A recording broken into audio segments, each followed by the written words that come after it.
morning. I'm Chief Eric Smith. I'd like to begin by recognizing all members of the media for the great work that you do every day. I want to express my condolences to the members of Channel 13 and the loss of your colleague, Dylan Lyons, and to his family. I also want to give my condolences to the families of 9-year-old Tiana Major and Natasha Augustin, who lost their lives in this senseless violence. We're here today to report on where the Orlando Police Department is on reducing crime in the city since I took over a little over 5 months ago. Over 800 police officers and 200 professional staff are working hard every day to serve the city we're here to protect. I'm proud to present to you today the efforts of this great agency. When I first took office, I outlined my top priorities as Chief of Police: reduce violent crime and build neighborhood relations. The reorganization, collaboration between units, and the dedication of all members of this agency, we're working together to accomplish this mission. We have continued to focus on these, and I think you will see throughout the following presentation our progress. In the 5 months that I've been chief, we have already seen an 8% decrease in violent crime. Violent crime includes homicide, robbery, battery, sexual battery, carjacking, and home invasion. One of our goals in reducing violent crime is stopping shootings. As you can see here, our efforts to remove crime guns off of our streets have been successful. Not only our patrol units, but also our TAC and Special Enforcement Division have really focused on removing crime guns off of our streets. Their work has led to nearly 500 crime guns seizures in the last 5 months. This is almost a 50% increase. How does this happen? The reorganization of patrol has put more officers on the streets, and their proactive police work by our specialty units, such as our gang, drug, and TAC units, have led to our success. Now what you see here further shows that our efforts not only resulted in crime gun seizures, but also reduced the overall number of shootings. We have seen a 12% decrease in the number of shootings throughout our city.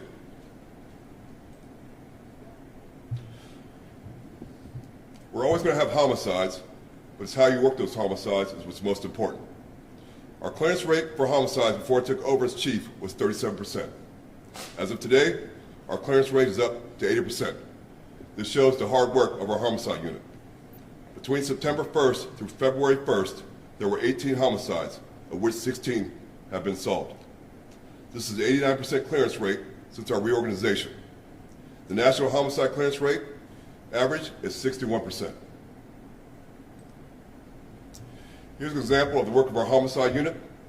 The victim was Sean Ruben Acosta. The victim was homeless, suffered from mental illness, and did not have the capacity to carry on a conversation. He is the most innocent of our community. 2 females followed him from the bus station for several blocks before they violently attacked him. Acosta was shot, stabbed, and beaten, and died as a result of his injuries. Detective Anne Marie Eason was able to identify two suspects who were arrested in November and charged with second-degree murder. As you know, we also have a cold case unit. Christine Franke was a UCF student found murdered in Orlando in 2001.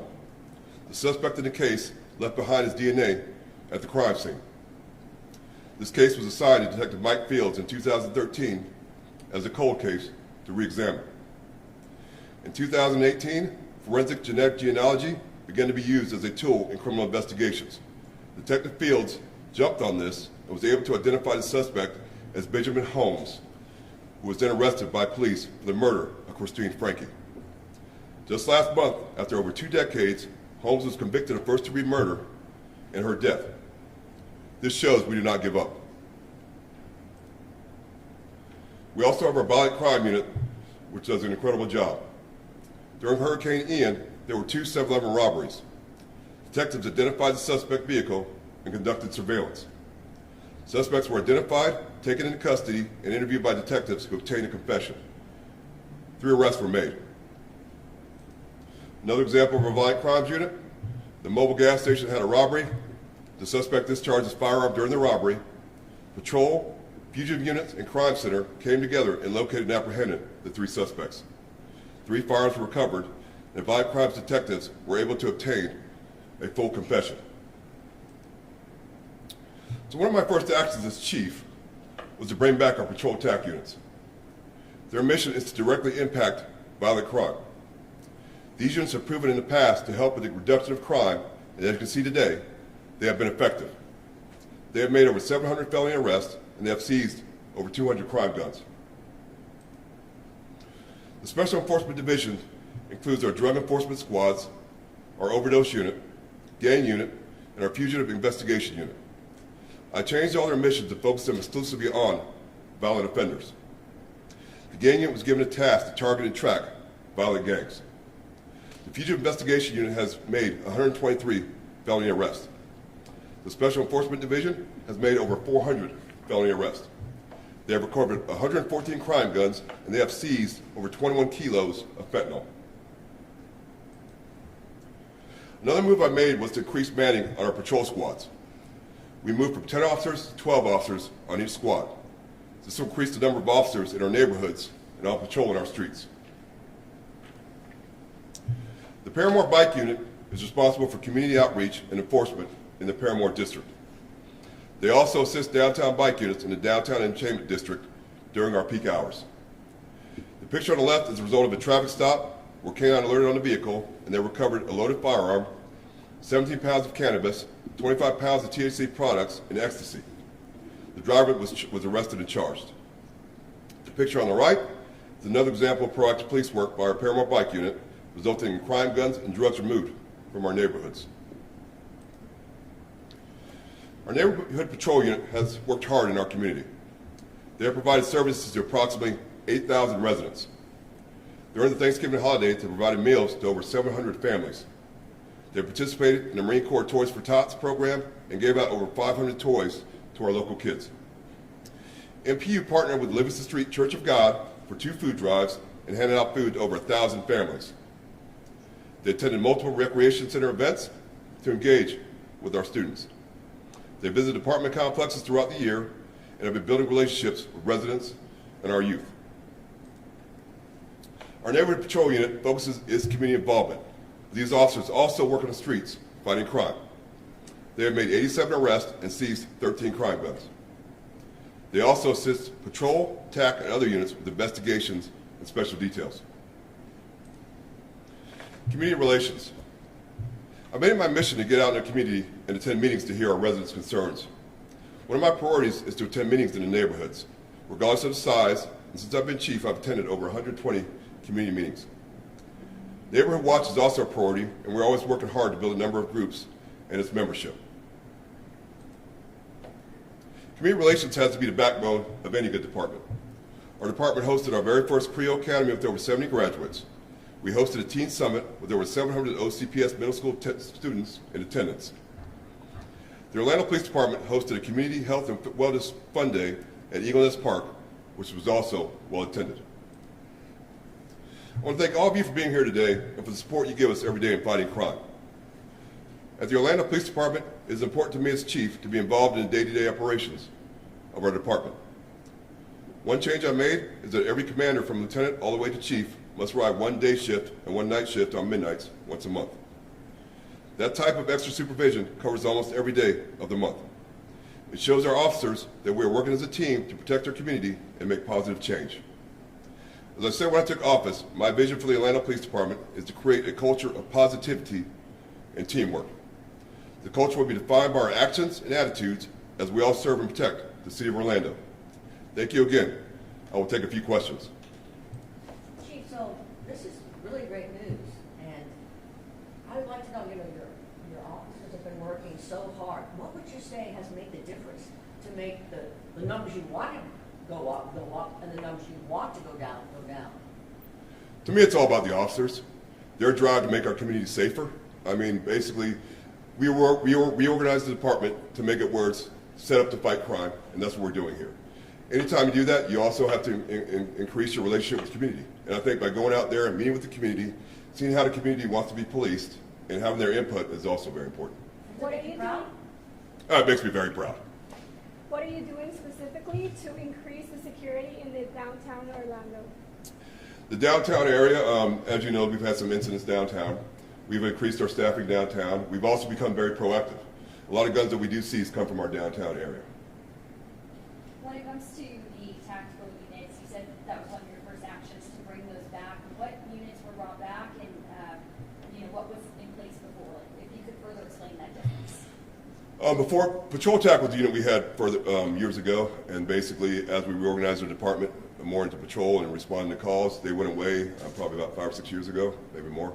But their job is basically fight violent crime. So what it is you have 2 officers, and they basically ride in unmarked cars, and they're a specialized unit, and they're very proactive, but their whole target is violent crime. So they basically use intelligence-led policing to target those individuals who are doing those kind of crimes, and they go out there and they're supported by 3 other support units, and they go out there and fight crime. So specifically the unit that was brought back? Yes, Patrol TAC, yes. Are you seeing an increase in gang activity downtown? If so, what's being done? I wouldn't say, there may be downtown, I've seen an increase in gang activity throughout the city. A lot of the crimes that we're having are becoming from younger individuals, so we're seeing a lot of gang activity there, and as you saw with Jones High School, some of the other issues we've had, gang activity is on a rise. We've seen about, I believe it's a 20% increase, 22% increase in the youths who are committing crime. Even though other things are going down and crime itself is going down, the number of youths that are doing crime is going up. So we have to focus on that and look at that. And that's where our gang unit comes into place, and some of our other community relations kind of meetings and groups come into effect. I'm sorry, Chief, why do you think gang crime is going up? It's hard to say. I mean, I know it spikes and goes up at different times, but I do know that we have to look at why it's happening. I think one of the reasons it may be happening because they're not getting some of the penalties they should get. You know, as far as juveniles, most juveniles know that if they do a violent crime at age 16 or 17, they'll be right back out when they're 18. So I think that we've got to look at that and look at how we can change that and make improvements to the juvenile justice system where there are penalties for doing violent crimes at a younger age. Business owners in the downtown district have expressed concerns about their safety, especially since those shootings last July down there in that Wall Street area. What would be your message to those businesses, along with your efforts where you've made progress and what progress you'd still like to make? Yeah, we're working hard to keep them safe. As you see that our crimes downtown, our shootings downtown are pretty much far and in between. I think a lot of that because we have a very strong presence in downtown during the day and night, because I know some of those things that do happen in the daytimes. So we're increased our presence down there throughout all the hours, and we're targeting those people who are coming down there to do the wrong things and trying to get the bad actors out of downtown. Coming back to the idea of juveniles and kind of the activity that you're seeing there, are the gang units that are in place now, how are they kind of specifically focusing on improving that specific area or working to reduce numbers there? You're talking about how the gang unit works to reduce. Yeah, how is the gang unit working to kind of address the crime that we're seeing in juveniles? We're proactive with it. So basically, we can target different gangs. We look at who the membership of the gangs are. We look at the kind of crimes they're doing, and we target them basically for the criminal acts that they're doing. Chief, more of the residents have been complaining about street racers. How do you handle that? Street racing is hard, and as you've seen, and I know most of you have done stories on it, they'll show up, sit there for 10 minutes, race around, and then take off and go somewhere else. We do have units out there, and as soon as we need the community's help. So as soon as you see something like that, you see them start to take over the road, call us. We got to get there to intervene and stop them from doing it. We do have proactive units that are out looking for those kind of actions. Our TAC units are always looking for those kind of actions. Our patrol officers are looking for those kind of actions. But as you know, they get there very quick and they leave very quickly. So we need the community's help. If you see it people start to group up, give us a call so we can get out there and intervene with it. Chief, your thoughts on the Pine Hill shooting? I know that's not in your jurisdiction, 5 shots, 3 dead. It's a tragedy. It's something that's senseless thoughts that shouldn't have happened. It's a tragedy, and my heart goes out to the families, everybody who's affected by that. How scary is all that, the way that all played out? It's always scary, but all our violent crimes like that, all our shootings are scary like that.